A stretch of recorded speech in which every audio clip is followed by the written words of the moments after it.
Hello বন্ধুরা, কেমন আছো তোমরা সবাই? মা, আমরা একটু বাইরে খেলতে যেতে চাই। ঘরের ভিতরে আর ভালো লাগে না মা, একটু বাইরে খেলতে যাই মা। বাচ্চারা, তোমরা সবে উঠতে শিখেছো। এখন যদি জঙ্গলের গভীরে যাও তাহলে হারিয়ে যেতে পারো। তার চেয়ে বরং বাসাতেই দুই ভাই বোন মিলে খেলাধুলা করো। বাইরে যাবার অযথা কি প্রয়োজন বলো তো? মা, ঘরের ভেতরে আমাদের তো কোনো খেলনা নেই যেটা দিয়ে আমরা খেলতে পারি। খেলনা না থাকলে কিভাবে খেলবো মা? তাই তো একটু বাইরে ঘুরতে যেতে চাচ্ছিলাম। বাসার ভেতরে আর ভালো লাগে না। তুমি তার চেয়ে আমাদেরকে অনেকগুলো খেলনা কিনে দাও মা। আমাদের বন্ধুদের অনেক খেলনা আছে, ওরা বাসার ভেতরেই খেলে। আমাদের কোনো খেলনা নেই মা। বাচ্চারা, আমরা জঙ্গলের মধ্যে কোনো মতে বাসা বানিয়ে থাকি। এই জঙ্গলে আমি খেলনা কোথায় পাবো? তোমাদের জন্য প্রতিদিন খাবার নিয়ে আসি, কত কষ্ট করে খাবার খুঁজে আনি। এর মধ্যে আমি খেলনা কোথা থেকে জোগাড় করব বলো? তোমরা একটু কষ্ট করে মানিয়ে নাও, লক্ষ্মী ছেলে মেয়ে আমার। ঠিক আছে, আপাতত বাইরে খেলতে যাও, তবে বেশি দূরে যেও না কিন্তু, তাহলে হারিয়ে যেতে পারো। মনে থাকবে তো? ঠিক আছে মা, আমরা তাহলে বাইরে ঘুরতে যাই। বেশি দূরে যাব না, তাড়াতাড়ি বাসায় চলে আসবো মা। বন্ধুরা, টুনি পাখি আর তার ভাই জঙ্গলের মধ্যে ঘুরতে গেল।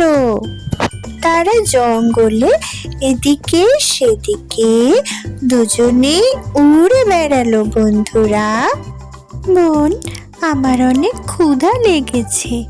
এত জঙ্গলের গভীরে আমরা চলে এসেছি, এখানে খাবারও বা কোথায় পাবো সেটাই তো বুঝতে পারছি না।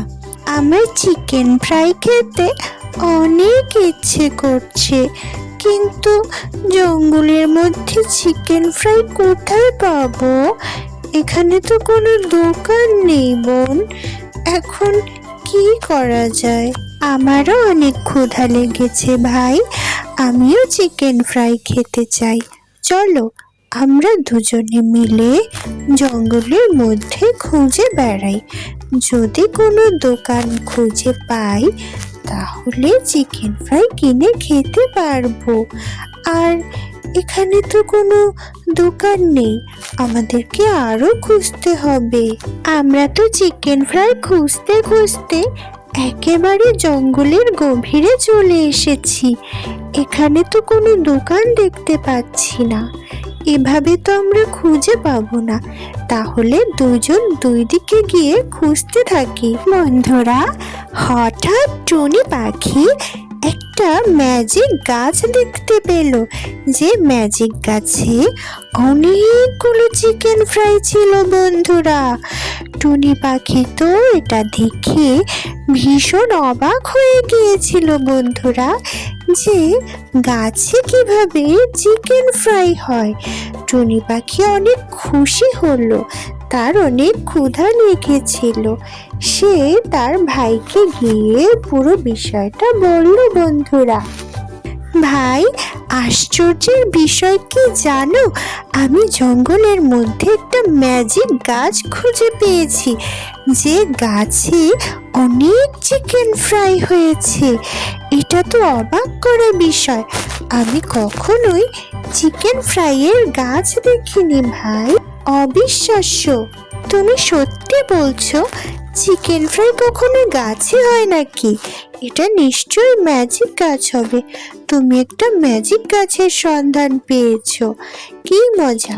তাহলে আমরা এখন থেকে ওই গাছ থেকেই চিকেন ফ্রাই খেতে পারবো। বাচ্চারা, তোমরা এত চিকেন ফ্রাই কোথায় পেলে? জঙ্গলে তো কোনো দোকানও নেই, জঙ্গলের বাইরে গিয়ে তারপরে খাবার কিনে আনতে হয়। তো তোমরা জঙ্গলে কোথায় পেলে? মা, বোন একটা ম্যাজিক গাছের সন্ধান পেয়েছি। সেই ম্যাজিক গাছে অনেক চিকেন ফ্রাই ছিল, আমরা সেখান থেকেই নিয়ে এসেছি। এরপর থেকে চিকেন ফ্রাই খেতে মন চাইলে আর জঙ্গলের বাইরে যেতে হবে না, সেই ম্যাজিক গাছ থেকেই খাবার নিয়ে আসতে পারবো। কি মজা! আমার তো অনেক খুশি লাগছে মা যে আমরা এই গাছটি খুঁজে পেয়েছি। হ্যাঁ মা, আমরা একটা ম্যাজিক গাছের সন্ধান পেয়েছি, সেখানেই চিকেন ফ্রাইগুলো পেলাম আর বাসায়ও তোমার জন্য নিয়ে আসলাম। আমাদের এখন থেকে চিকেন ফ্রাই খেতে ইচ্ছে করলে ওই ম্যাজিক গাছ থেকেই নিয়ে খেতে পারবো। অনেক ভালো হলো গাছটা খুঁজে পাওয়াতে মা। বন্ধুরা, এরপর থেকে টুনি পাখি জঙ্গলের পাখিরা যাতে চিকেন ফ্রাই খেতে পারে তাই পাখিদের জন্য জঙ্গলে ওই গাছ থেকে চিকেন ফ্রাই বিক্রি করতে লাগলো। এতে করে জঙ্গলের পাখিদেরও উপকার হলো আর টুনি পাখি অনেক টাকা পেল এগুলো বিক্রি করে। বন্ধুরা, লাইক করো, সাবস্ক্রাইব করো। তোমরা সবাই ভালো থেকো। টাটা, বাই বাই, আল্লাহ হাফেজ।